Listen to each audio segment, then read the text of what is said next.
Hey YouTubers, hey, it's Ron with Ron's Fuel Stop. How you doing? I know I haven't put nothing up in a couple weeks. I think the last video I put up was about backing or parking, and I know in that one I didn't really maybe apply it in some of the ways that I usually apply them, but I would say that where you park yourself has a lot to do with what happens to you. And it reminds me of there's a Hispanic friend we had in a church we used to be at, and she used to say to her kids, "I know you by your friends." And you know, by where you park yourself, that sort of defines a lot about you. I'll just say that. That's my application on the parking one. But today I want to tell you, or talk to you about a love-hate relationship that I've been having. If I were to ask you, what's the greatest love-hate relationship that you have, or that you carry on today, what would you say? You have a love-hate relationship with some person, with a friend, hopefully not your spouse or your significant other. Do you have a love-hate relationship with the weather? I know one of the love-hate relationships I have is with technology. But at present, I'm carrying on with one of those relationships. I'm in the middle of a relationship that's really a love-hate relationship. I'm not sure how many people know about it, but it is very close to me every day of my life. You know, at times in this relationship, it's just exhilarating. In fact, I can't even believe the fast action that it brings to my seat. At other times, I have to say, any time now, or how could you possibly believe that now is the right time? Hopefully, of course, by now you know what I'm talking about. And you know that I'm referring to my DT12 automated transmission that Detroit came up with last year. The newest and greatest. We didn't call it automatic, but it's automated, meaning there is an electronic clutching action. It actually is locked into one of 12 different gears forward, and it shifts with a clutch. It's just I'm not the one pushing the clutch. Computer's pushing the clutch inside the transmission, shifted it into the appropriate gear. The appropriate gear for the situation. And this is definitely a transmission engineered by engineers.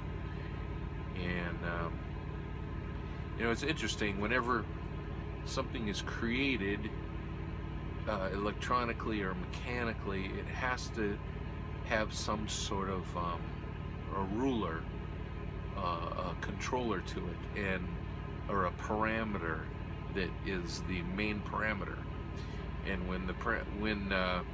you know, many things have to go into that. Of course, power and torque, and you know, wheel speed, engine speed, all those things are having to go into there. But the greatest parameter is fuel economy. The greatest parameter is fuel economy. And so, no matter when my truck shifts, and I beat the dash, and I say, "What? Not now?" It will say, "Fuel economy." I mean, I could just hear it talking to me. It's saying, "Well, you know, this would be best for fuel economy." I'm like, "Yeah, but we're not going to make it up the hill, or we're coming to a stop, or yeah." So it does the craziest things. Like when starting off, and maybe some of you, I would like to get some comments on this of other drivers, other people that have this transmission.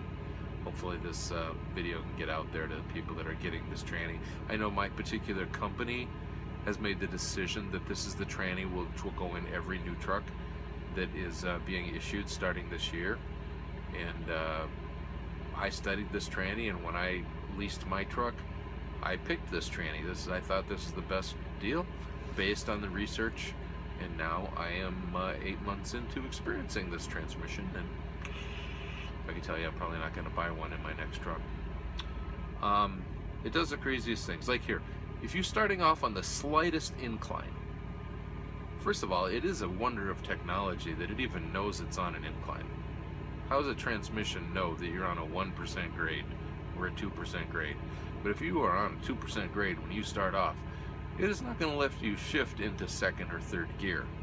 It's going to rev up in first gear, and it's going to only shift into second or third when it's very sure that it can do so without losing the speed that it has.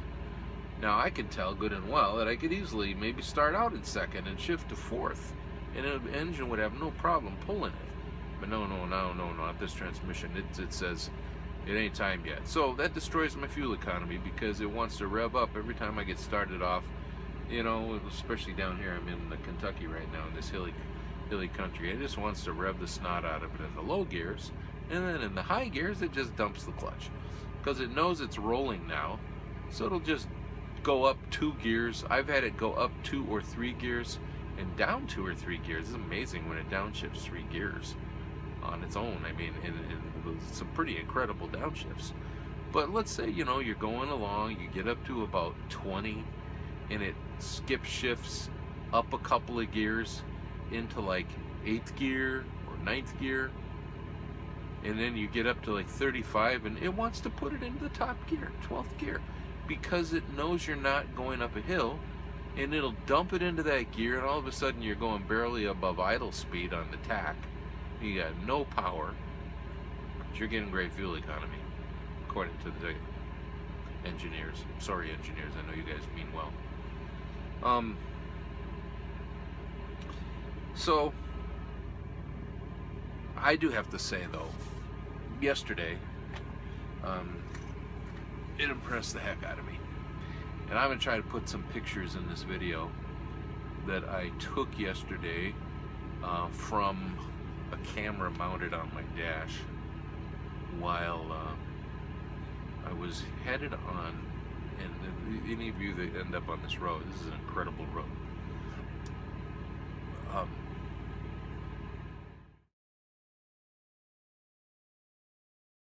Alright, this first pic here, this is in Meta, coming out of the plant there at the dog food plant. And 133, when you leave, I'd suggest going north. I came from the south. And that doesn't look like that steep of a hill, but trust me, that's about an 8% grade. The GT12 doesn't want to go past second gear when it's going up there. I actually think. Yeah, so right after you come over the top of that hill, woo, the roller coaster ride begins. I studied this tranny, and when I leased my truck, I picked this tranny. I thought this is the best deal based on the research, and now I am 8 months into experiencing this transmission, and I can tell you I'm probably not going to buy one in my next truck. It does the craziest things. Like here, if you're starting off on the slightest incline, first of all, it is a wonder of technology that it even knows it's on an incline. How does a transmission know that you're on a 1% grade or a 2% grade? But if you are on a 2% grade when you start off, it is not going to let you shift into second or third gear. It's going to rev up in first gear, and it's going to only shift into second or third when it's very sure that it can do so without losing the speed that it has. Now, I can tell good and well that I could easily maybe start out in second and shift to fourth, and an engine would have no problem pulling it. But no, not this transmission. It says it ain't time yet. So that destroys my fuel economy because it wants to rev up every time I get started off. You know, especially down here, I'm in Kentucky right now in this hilly country. It just wants to rev the snot out of it in the low gears, and then in the high gears it just dumps the clutch because it knows a truck, and everything we used to teach in the school I used to be a part of, it doesn't apply because this transmission has like different rules. Really scary in the rain and in the snow, and when it wants to go into E-Coast, it still scares the crap out of me when it does that. But I will say it has never done anything bad or dangerous. It's not ever put me in a dangerous situation. It just, in that it's out of my control, I feel out of control and I feel on edge a lot of times when I'm driving it. So anyway, I guess you call this my love-hate relationship. So, about my transmission. So the decision I got to make now, it's one of those decisions that often come into our lives. There's some good stuff about this transmission. I could get really lazy with this in traffic and in those rolling hills and mountains. Maybe if I had a little bit stronger engine, like maybe 500 horse, like with the Detroit that is tuned up to 505 instead of mine that's at 455. You know, maybe it would be able to handle. Maybe the Yeah, so now I'll tell you actually where this is coming from. I'd like to have Springfield. more gears, like a 13-speed with that half a gear setting, so that I can go down a half a gear and not lose all my engine power. So now I got to decide over the next few months when I switch trucks. Am I going to go to a 13-speed manual, or am I going to go more horsepower in my engine and keep this spoiling DT12? So anyway, those of you that have experienced both, and don't even talk to me if you drove the Ultra Shift from the 90s or early 2000s, mid 2000s. We all know what that transmission was, pretty worthless. But if you've driven the DT12, or you've driven a I-Shift in a Volvo, which is also a 12-speed, possibly you can give me some comments and some feedback on this.